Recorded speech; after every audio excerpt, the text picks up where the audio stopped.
Good afternoon. फिर से स्वागत है आपका वन थॉट स्टडी पॉइंट हमारे यूट्यूब चैनल पर। और हम पढ़ रहे हैं लोक देवियों के बारे में। लास्ट क्लास में हमने पढ़ा था करणी माता के बारे में, तो इसका एक छोटे से पॉइंट रह गया था, ध्यान रख लेना और लिख लेना। करणी माता, करणी माता जिस देवी की पूजा करती थी, यानी करणी माता की जो इष्ट देवी थी, यानी करणी माता की खुद की जो इष्ट देवी थी, आराध्य देवी थी, करणी माता की आराध्य देवी वो थी तेमड़ा राय। ठीक है, ध्यान रख लेना ये पॉइंट छोटा सा। करणी माता की आराध्य देवी थी तेमड़ा राय, ये पॉइंट आप ध्यान में रखना। आगे जिस देवी के बारे में अपन चर्चा करने जा रहे हैं वो कछुआ वंश की जो है वो आराध्य देवी है और उसको शिला देवी के नाम से जाना जाता है। ठीक है, कछुआ वंश की कुल देवी कौन सी है? फर्स्ट में अपन ने पढ़ी जमुआई माता। अब अपन कछुआ कछुआ वंश की आराध्य देवी के बारे में चर्चा करने जा रहे हैं। तो कछुआ वंश की आराध्य देवी है वो है शिला माता। तो अगली जो देवी अपने आ रही है, ये स्क्रीनशॉट ले लेना इसका। अगली देवी अपने आ रही है शिला देवी या शिला माता।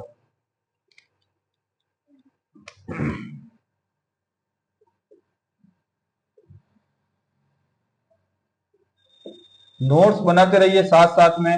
नोट्स बनाने से आपको फायदा है, वो नोट्स आप दोबारा से पढ़ सकते हो। आपको बार बार यूट्यूब पे जाके अपना नेट सर्च करने की आवश्यकता नहीं पड़ेगी। जितने नोट्स बनाओगे नोट्स आपके लिए फायदे में रहेंगे। ठीक है, तो शिला देवी सबसे पहले करते हैं कछुआ वंश की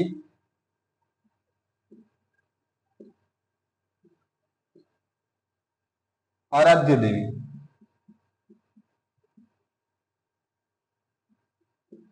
या इष्ट देवी।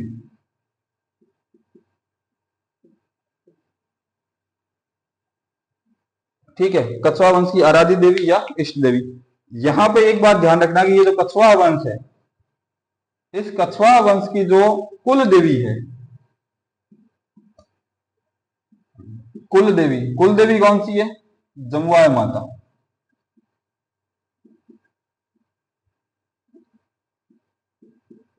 ये ध्यान रखना ये टॉपिक। ठीक है ना, अगर कछुआ वंश की कुल देवी पूछ लिया जाए तो है जमुआय माता। कछुआ वंश की आराध्य देवी या इष्ट देवी पूछ लिया जाए तो है शिला माता। ठीक है, शिला माता का अगर क्वेश्चन आ जाए कि मंदिर कहाँ स्थित है, अगर मंदिर के बारे में पूछ ले कि इनका मंदिर कहाँ स्थित है, तो आमेर किले के अंदर स्थित है।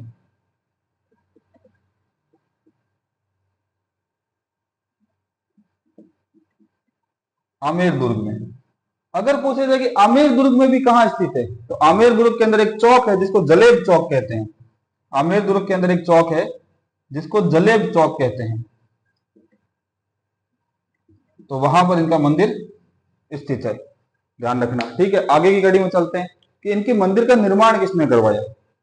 मंदिर निर्माण, ठीक है ना, ये मंदिर है तो मंदिर का निर्माण किसने करवाया?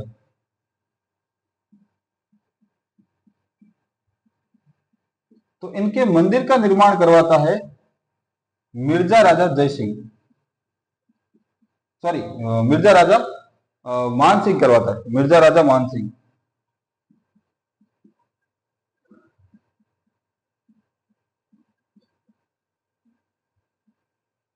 इसमें ये ध्यान रखना ये वही मान सिंह है जिसको अकबर फरजंद कह के बुलाता था। फरजंद का अर्थ क्या होता है? पुत्र। ठीक है, ये अकबर का सेनापति था, ये भी ध्यान रखना।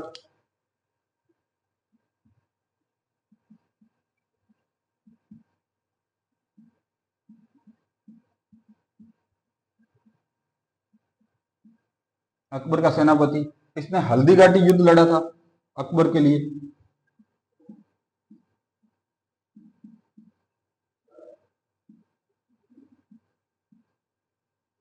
हल्दी घाटी युद्ध के बाद भी इसने बहुत सारी अकबर के लिए विजय प्राप्त की थी, उन विजयों के बारे में भी चर्चा करेंगे। और ये जो शिला माता है ये इनकी मूर्ति कहां से आई, कैसे है, इसके बारे में भी चर्चा करेंगे। पहले इसका एक स्क्रीनशॉट ले लीजिए। हो गया, तो शिला माता पढ़ रहे हैं अपन। नोट्स बनाते रहिए बेटा साथ साथ में, ये नोट्स आपके लाइफ टाइम काम आ सकते हैं। बात कर रहे हैं मंदिर किसने बनवाया, तो मंदिर बनवाता है कौन? मिर्जा राजा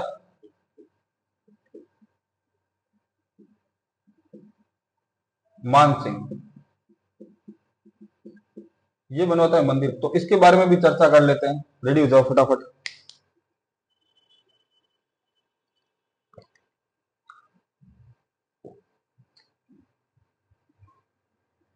मानसिंह के बारे में चर्चा करते हैं। तो सबसे पहले ध्यान रखना कि ये अकबर का सेनापति था।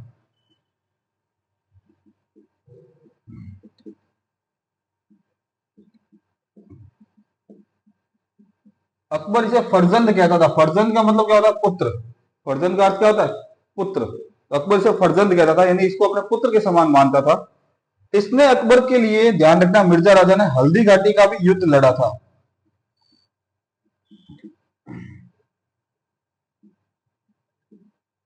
हल्दी घाटी युद्ध में इसने अहम भूमिका निभाई थी। अकबर के सेनापति के रूप में, अकबर के मुख्य आदमी के रूप में इसने हल्दी घाटी युद्ध लड़ा था। ध्यान रखना, उस युद्ध की खासियत है, बहलोल खां को महाराणा प्रताप ने उस युद्ध के अंदर घोड़े समेत 2 भागों में काट दिया था।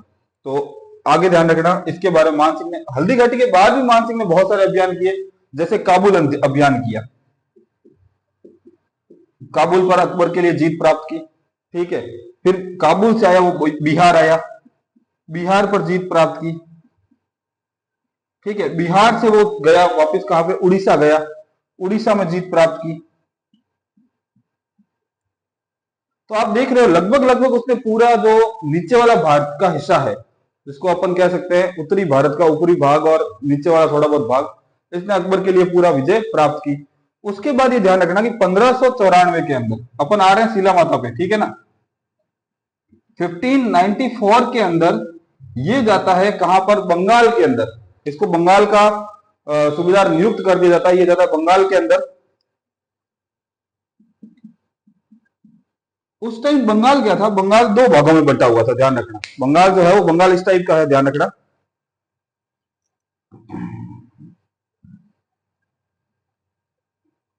तो ये 2 भागों में बंटा हुआ था। एक भाग था पश्चिमी बंगाल, एक भाग था पूर्वी बंगाल। एक पश्चिमी और एक पूर्वी बंगाल। तो पश्चिमी बंगाल पर तो इसने विजय प्राप्त कर ली। किसने विजय प्राप्त कर ली? मानसिंह ने विजय प्राप्त की।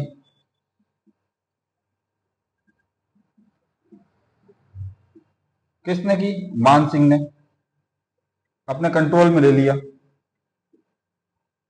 जो ये पूर्वी बंगाल था, यहां की राजधानी थी ढाका।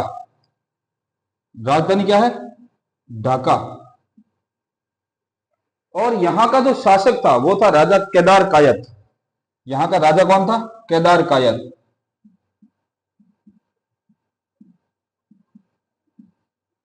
कहते हैं कि मानसिंह ने इसके ऊपर कम से कम 29 या 30 बार आक्रमण किए, पर विजय प्राप्त नहीं कर सका।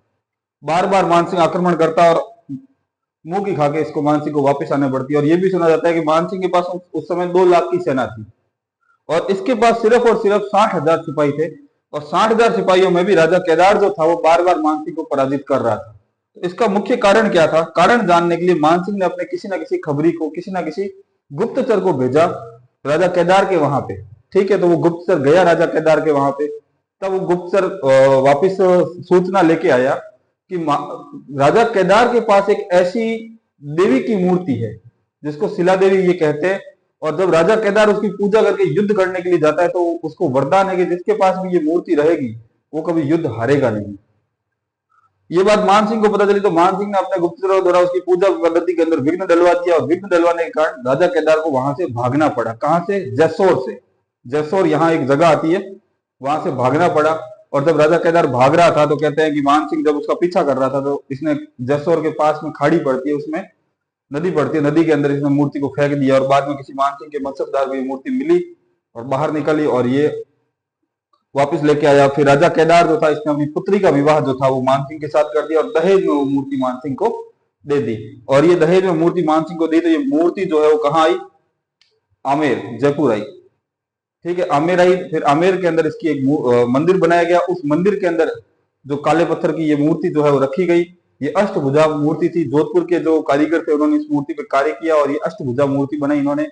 ये महिषासुर मर्दिनी की मूर्ति थी। यहाँ पर ही आमेर मंदिर, आमेर फोर्ट के अंदर यहाँ पर इनका मेला भी लगता है।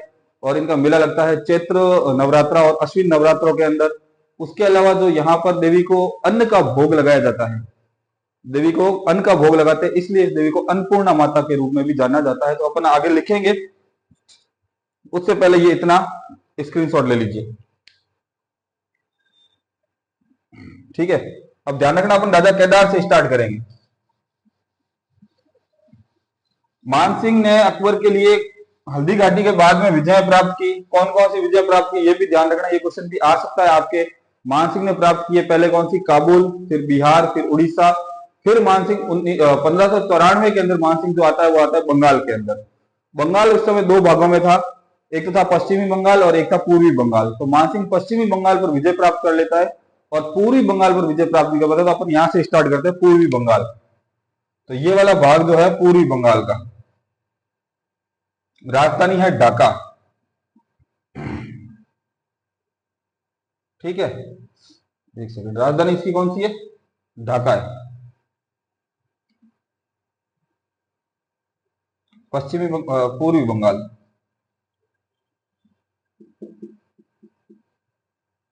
राजधानी कौन सी है, ढाका। और यहां का शासक कौन है,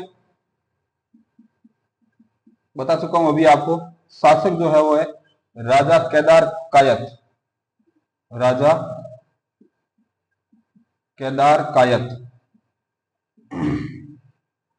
इसके पास ही होती है एक शिला, ठीक है ना, इसके पास ही एक शिला होती है, उसी के इसके पास होती है शिला देवी, या इसको शिला माता कह दो। वरदान होता है क्या, कि जिसके पास ये मूर्ति रहेगी वो कभी युद्ध में पराजित नहीं होगा। राजा केदार की पुत्री से विवाह हो जाता है, किसका, पुत्री से मान सिंह का विवाह, मान सिंह का विवाह। जब मान सिंह का विवाह हो जाता है तो दहेज में क्या प्राप्त होती है, दहेज में शिला माता की मूर्ति। दहेज में शिला माता मिल जाती है। ये दहेज में शिला माता मिलती है तो कहां लेके आता है, आमेर। जब आमेर लेके आता है जयपुर के अंदर, तो यहां पर एक भव्य मंदिर का निर्माण करवाता है। तो मंदिर अपन बना देते हैं और मंदिर के बारे में थोड़ी सी जानकारी भी ले लेते हैं। तो मंदिर का निर्माण करवाता है, ये मंदिर बनवाता है आमेर के अंदर। ये मंदिर बनवा दिया इसने आमेर के अंदर, ऊपर ध्वजा लगवा दी, बढ़िया सी एकदम केसरिया ध्वजा लगा रही है। इसने मंदिर का निर्माण करवाया, मंदिर बनवा दिया। यहां पर जो देवी की मूर्ति ये बनवाता है, ये अष्टभुजा वाली होती है, ठीक है ना। अष्टभुजा वाली मूर्ति, तो ये ध्यान रखना, मंदिर के अंदर कौन सी मूर्ति है, अष्टभुजा।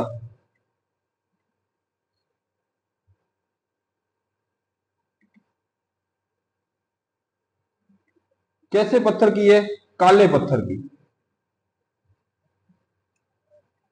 काले पत्थर की अष्टभुजा मूर्ति।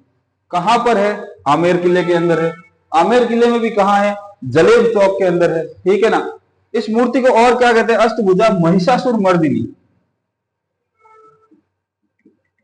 महिषासुर मर्दिनी, महिषासुर मर्दिनी की मूर्ति भी कहते हैं। और एक फैक्ट इसका ध्यान रखना, अन्न का भोग लगाए जाने के कारण इसको अन्न का भोग लगता है। किसका भोग लगता है, अन्न का भोग लगाए जाने के कारण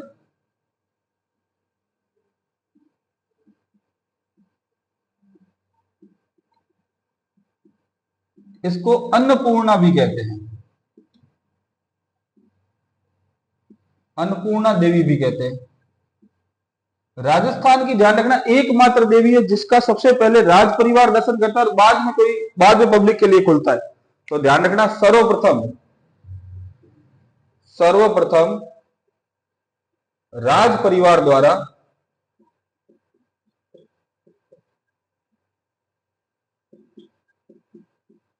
दर्शन, बाद में किसी और के लिए खुलता है, ठीक है ना।